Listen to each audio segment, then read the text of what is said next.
شمشاد اختر ہیں گجرانوالا سے، کہتے ہیں حضرت آپ ہمارے ہاں ایک مجلس میں تشریف لائے تھے اور آپ نے دوران درس ارشاد فرمایا تھا کہ دنیا مسافر خانہ ہے۔ آپ سے ملاقات نہ ہو سکی تو تب سے میرے دل میں ایک وسوسہ تھا کہ اگر یہ دنیا مسافر خانہ ہے تو پھر ہم یہاں گھر کیوں بناتے ہیں، کاروبار کیوں کرتے ہیں، زندگی کے کئی سال پڑھائی پہ کیوں صرف کر دیتے ہیں اور پھر شادی کیوں کرتے ہیں۔ یہ سارے وسوسے میرے دل میں، خیالات میرے دل میں پیدا ہوتے ہیں۔ گزارش یہ ہے کہ آپ نے جو ارشاد فرمایا کہ ہمارے ہاں ایک مجلس میں تشریف لائے تھے تو آپ نے کہا تھا کہ دنیا مسافر خانہ ہے، مجھے یاد ہے میں آپ کے ہاں حاضر ہوا تھا ایک مجلس میں، بڑا ایمان افروز اجتماع تھا، تو وہاں تصوف کے حوالے سے ہی زیادہ تر گفتگو ہوئی۔ ہمارے اسلاف میں سے ایک بزرگ گزرے ہیں جن کو مولا روم کہا جاتا ہے، یہ ان کے کلام کا خلاصہ ہے کہ دنیا مسافر خانہ ہے، دنیا راہ گزر ہے۔ وہ فرماتے ہیں کہ انسان کو اس حقیقت کو تسلیم کر لینا چاہیے کہ یہ میری مستقل قیام گاہ نہیں، میں یہاں مسافر ہوں، میں نے اپنا وقت پورا کر کے آگے چل پڑنا ہے۔ آپ نے آگے ارشاد فرمایا کہ اگر یہ مسافر خانہ ہے تو پھر ہم یہاں گھر کیوں بناتے ہیں، کاروبار کیوں کرتے ہیں، پڑھائی کیوں کرتے ہیں اور شادی کیوں کرتے ہیں۔ تو گزارش یہ ہے کہ کائنات اللہ رب العالمین نے اسباب کے تحت تخلیق فرمائی ہے۔ اس کائنات میں یہ سارے کے سارے کاروبار کرنا یہ معاش اور اپنے پیٹ بھرنے کے لیے ضروری ہے۔ اگر آپ تجارت نہیں کریں گے تو اپنے اولاد کے لیے، والدین کے لیے، خود اپنے لیے آپ اسباب کہاں سے پیدا کریں گے۔ اسی طرح پڑھائی تو یہ بھی اپنے آپ کو بہتر زندگی گزارنے کے لیے ہے، تو شادی تو یہ اولاد کے حصول کے لیے ہے۔ تو یہ سارے کے سارے اسباب ہیں۔ اصل جو بات سمجھنے والی ہے وہ یہ ہے کہ انسان کو اللہ رب العالمین نے دو چیزوں سے مرکب فرمایا ہے، ایک اس کے جسم جس کا تعلق عالم خلق سے ہے، اور ایک اس جسم کے اندر روح جس کا تعلق عالم امر سے ہے۔ جسم تو آج سے 10 سال، 20 سال، 30 سال، 50 سال پہلے تخلیق فرمایا گیا، اور روح جو ہے جہاں عالم خلق ختم ہوتا ہے اس سے اوپر عرش الہی، عرش الہی سے اوپر کی دنیا ہے روح کی دنیا۔ یسألونک عن الروح قل الروح من امر ربی، تو یہ روح جو امر ربی ہے اس کا تعلق تو مالا اعلیٰ سے ہے۔ تو انسان دو چیزوں سے مرکب ہے، جسم سے اور روح سے۔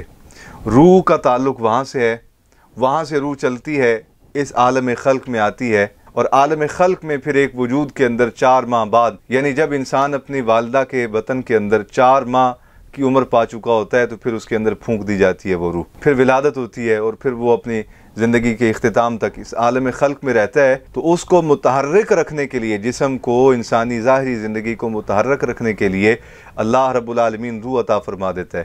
اور جب اللہ کا امر آ جاتا ہے کل نفس ذائقۃ الموت، موت کا ذائقہ چکھا دیا جاتا ہے، روح جو ہے وہ اگلے جہان میں منتقل ہو جاتی ہے جسم کے ساتھ۔ پھر حشر کا دن اذا زلزلت الارض زلزالہا واخرجت الارض اثقالہا، قبریں کھل جائیں گی، عالم برزخ کی زندگی ختم ہو جائے گی، پھر عالم حشر آ جائے گا۔ تو عالم حشر میں جن لوگوں نے یہاں زندگی میں اللہ رسول کی اطاعت کی ہوگی ان کو پھر جنت میں داخل کر دیا جائے گا، اور جو نافرمان ہوں گے ان کو جہنم میں ڈال دیا جائے گا۔ تو اصل یہ سارے کا سارا اسلام کے اندر جو تصور ہے انسانی زندگی کا، یہ سمجھنے والا ہے وہ یہ کہ انسان کی جو روح ہے اس کا تعلق مالا اعلیٰ سے ہے، اس کا تعلق جو ہے وہ عالم امر سے ہے۔ عالم امر سے چلا، عالم خلق میں آیا، عالم خلق میں جو وقت مقرر تھا گزارا، پھر عالم برزخ میں قبر میں چلا گیا۔ عالم برزخ میں جب وقت پورا ہو جائے گا تو اللہ کا امر آ جائے گا، اس سے آگے پھر حشر میں، اور حشر سے آگے پھر انشاءاللہ حضور کے غلام جو ہیں وہ جنت میں۔ تو یہ سارے کے سارے چونکہ ہمارے لیے فی الحال یہ ابھی سفر چل رہے ہیں، عالم امر سے ہم چلے ہیں، عالم خلق میں آئے، تو یہاں ظاہر ہے کہ جب مسافر راستے میں ہوتا ہے تو وہ اپنی گاڑی کا انتظام تو کرتا ہے، وہ سواری کا انتظام تو کرتا ہے۔ کبھی ایسا مسافر آپ نے نہیں دیکھا ہوگا جو زاد راہ اپنے ساتھ نہ رکھے، پانی ساتھ نہ رکھے، کھانے پینے کی چیزیں اپنے ساتھ نہ رکھے، سواری اپنے ساتھ نہ رکھے، جوتی کپڑا وہ اپنے ساتھ نہ رکھے۔ ہر سمجھدار مسافر جو ہے وہ اپنے ساتھ یہ چیزیں رکھتا ہے، لیکن بالیقین وہ اس تصور کے ساتھ نکلتا ہے کہ میں اس راہ سفر میں نے کوئی ایک میری قیام گاہ نہیں، میں نے اپنی منزل پہ جانا ہے۔ تو ہماری منزل جنت، یہ سارا سفر اور پلٹ کے دوبارہ پھر جنت میں۔ تو یہ اس لیے دنیا مسافر خانہ کہا گیا۔ یہ سارے جو امور آپ نے ڈسکس کیے کہ میرے ذہن میں وسوسے آتے ہیں یا خیالات آتے ہیں، یہ کاروبار کرنا، پڑھائی کرنا، یہ عالم اسباب میں سے ہیں، اور یہ اسباب کے تحت ہے، لہٰذا یہ زندگی گزارنے کے لیے اور اس سفر کو خیریت کے ساتھ مکمل کرنے کے لیے یہ چیزیں ضروری ہیں، اس لیے ان کو کمانے کا حکم ارشاد فرمایا گیا۔ السلام علیکم ورحمۃ اللہ وبرکاتہ۔